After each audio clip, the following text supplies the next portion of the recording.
చంద్రబాబుకు ఓటు వేయలేదని రాష్ట్రంలో ఉన్న ఆస్తులపైన విధ్వంసాలు కూడా సృష్టిస్తున్నారంటూ కూడా జగన్మోహన్ రెడ్డి కొన్ని కీలక వ్యాఖ్యలు అయితే చేస్తున్నారు. వ్యక్తిగత అభిప్రాయాలు వాళ్ళు చేస్తున్న కన్నా చంద్రబాబు నాయుడు చేయవలసిన పని లేదు సార్. వాళ్ళు వ్యక్తిగత కక్షలు మాత్రం కనబడట్ల.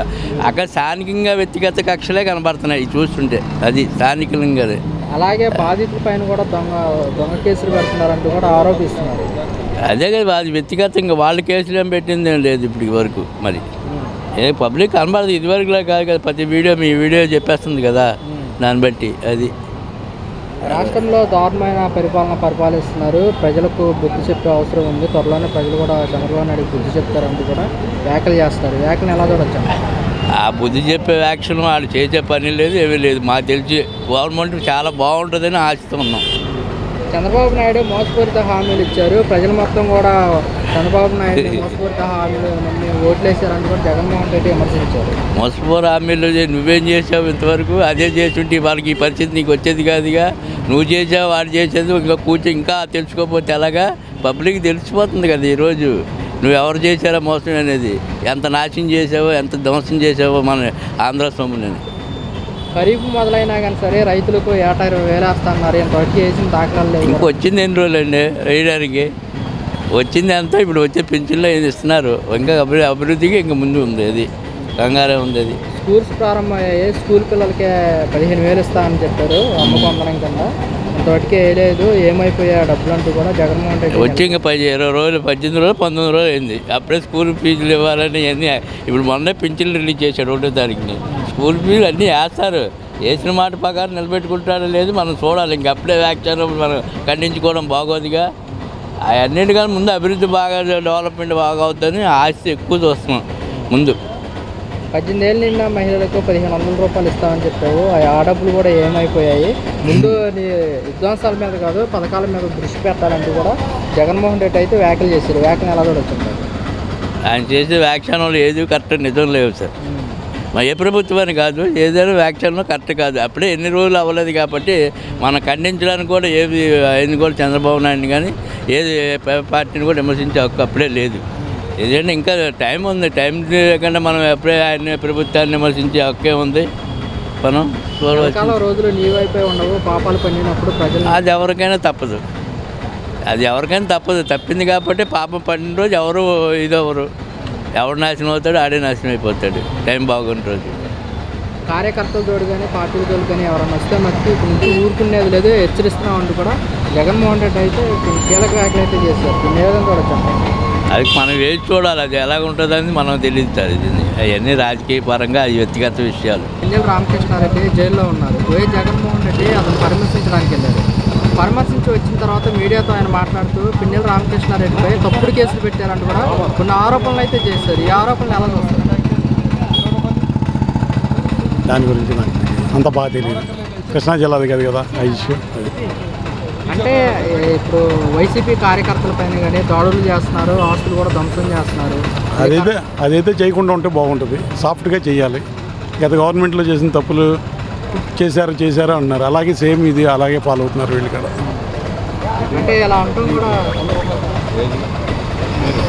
ఇలా అంటాం ఎంతోటి కరెక్ట్. ఒక్కొక్కరికి ఒక్కొక్క అభిప్రాయం ఉంటుంది. మనం ఏం చెప్తాం, వాళ్ళ అభిప్రాయం వాళ్ళ కష్టాన్ని బట్టి వాళ్ళు అలా మాట్లాడుతూ ఉంటారు. ఏదైనా సున్నితమైన పరిపాలన అందిస్తే బాగుంటుందని మేము ఆశిస్తాం. అంటే బాధితుల పైన కూడా తప్పుడు కేసులు పెడుతున్నారంటూ కూడా జగన్మోహన్ రెడ్డి అయితే కొన్ని వ్యాఖ్యలు అయితే చేస్తున్నారు. ఇప్పుడు కేసులు అంటే మరి గవర్నమెంట్లో తప్పు చేసిన వాళ్ళ మీద పెడతా ఉంటారు సహజంగా. అదైతే చంద్రబాబు ధోరణి మార్చుకోవాలి, లేకపోతే ప్రజలు బుద్ధి చెప్పే సమయం కూడా. అంటే ఆయనకి మంచి అవకాశం అయితే ఇచ్చారు ప్రజలు. ఆ మంచి అవకాశాన్ని పాలన మీద దృష్టి కేంద్రీకరిస్తే చాలా బాగుంటుందని ఆశపడతాను. చంద్రబాబు నాయుడు చెప్పిన మోసపూరిత హామీలు ప్రజలు నమ్మి ఓట్లు వేశారు. ఆయన చేయగలరనుకుని చెప్పి ఇచ్చి ఉంటారు. ఆయన చేయలేని వ్యక్తి అయితే కాదు. 40 years మంచి ఎక్స్పీరియన్స్ ఉన్న రాజకీయ నాయకుడు. చంద్రబాబు నాయుడు గారు ఈ ధ్వంసాలపైన, ఈ గొడవలపైన దృష్టి పెట్టకుండా ఇచ్చిన పథకాలపైన దృష్టి పెట్టాలంటూ కూడా జగన్మోహన్ రెడ్డి అయితే కొన్ని వ్యాఖ్యలు చేస్తారు. ఈ వ్యాఖ్యలు ఎలా చూస్తారు? వ్యాఖ్యలు జనరల్గా ఇచ్చినప్పుడు వాటిని ఫుల్ఫిల్ చేయాలని చెప్పేసి కోరుకుంటారు ప్రతిపక్ష నాయకులు అంతా. అవి చేయడానికి ఆయన ప్రయత్నం చేస్తారు. డెఫినెట్గా మంచి సక్సెస్ఫుల్గా ముందుకు తీసుకెళ్తారు రాష్ట్రాన్ని అయితే మాకు నమ్మకం ఉంది. ఖరీఫ్ మొదలైనా సరే ఇంతవరకు రైతులు చేస్తా అన్న 20,000 వేయలేదని చెప్పేసి కూడా జగన్ ప్రస్తుతానికి ఇప్పుడే కదా అధికారంలోకి వచ్చింది. అడ్మినిస్ట్రేషన్ మీద కాన్సన్ట్రేషన్ చేస్తున్నారు. అంటే స్కూల్స్ కూడా ప్రారంభమయ్యాయి. ఇంతవరకు ప్రతి పిల్లవాడు పెన్షన్లు అన్నీ చక్కగా ఇచ్చారు, 1వ తారీఖు అందించారు, శాలరీస్ బాగా ఇచ్చారు. దాంట్లో మంచి సక్సెస్ఫుల్ తీసుకొస్తారు ఆయన. డెఫినెట్గా ప్రధానమంత్రి మోడీ గారిని ఆంధ్రప్రదేశ్ మీద కాన్సన్ట్రేట్ చేస్తారు. రాజధాని విషయంలో కానీ మిగతా విషయాలు అన్ని విషయాల్లో సక్సెస్ఫుల్గా తీసుకొస్తారని ఆశపడతాను. అయితే వైసీపీ కార్యకర్తల మీద కానీ నాయకుల మీద కానీ దాడులు కనుక తెగబడితే కనుక ఈసారి మేము హెచ్చరిస్తున్నామంటూ కూడా చంద్రబాబు నాయుడు గారికి అయితే జగన్మోహన్ రెడ్డి వార్నింగ్ ఇవ్వడం అయితే జరిగింది. సహజంగా ఇస్తారండి. మరి సున్నితంగా పరిపాలించాలి, గొడవలు లేకుండా ఉంటే బాగుంటుంది. ప్రతి వ్యక్తి ఏంటంటే ఒక మంచి సాఫ్ట్గా రాష్ట్రాన్ని పరిపాలించాలి అని అతని చేతిలో పెట్టినప్పుడు ఆయన అలాగే చేస్తే బాగుంటుంది. గొడవలు దాడుల కంటే వెళ్లకుండా ఆయన యొక్క ట్రేడ్ మార్క్ పరిపాలన మీద అతని దృష్టి కేంద్రీకరించి ఇవన్నీ ఇస్తానన్న హామీల మీద ఆయన నిలబడేటట్టు రాష్ట్ర అభివృద్ధికి ఆయన మంచి ప్రణాళికలు చేస్తే బాగుంటుంది. ఎల్లకాలం రోజులు మీ వైపే ఉండవు, పాపాలు పండినప్పుడు తెలుస్తుంది ఎవరి వైపు ఉంటాయని కూడా జగన్మోహన్ రెడ్డి వ్యాఖ్యలు చేశారు. రోజులంటే ప్రజలైతే ప్రతిదీ నిశ్చితంగా పరిశీలిస్తూ ఉంటారు. వాళ్ళు యూట్యూబ్ ఛానల్స్ అన్ని ఛానల్స్ ఏం జరిగినా ఇమీడియట్గా ప్రజలకు తీసుకెళ్ళిపోతుంది. ప్రజలు కూడా మంచి చైతన్యంగా ఉంటున్నారు. ఏ నిర్ణయం తీసుకోవాలనేది ప్రజలకు తెలుసు. సార్, పిన్నెల్లి రామకృష్ణారెడ్డి జైల్లో ఉన్నారు. జగన్మోహన్ రెడ్డి ఈరోజు పరామర్శించడానికి వెళ్ళి పరామర్శించి వచ్చిన తర్వాత మీడియాతో ఆయన మాట్లాడుతూ చంద్రబాబు నాయుడు గారు మోసపూరిత కేసులు పెట్టేసి కూడా జైల్లో పెట్టారని కూడా కొన్ని వ్యాఖ్యలు అయితే చేశారు. ఈ వ్యాఖ్యలు ఎలా చూడొచ్చు? ఎవరు పాపం పండితే వాళ్ళకి పండుద్ది, అది కరెక్టే చెప్పాలంటే. ఇప్పుడు నా పిల్లోడు నాకు ముద్దు, ఎంత అల్లరి చేసినా ఎవరి బిడ్డ వాళ్ళకి ముద్దు.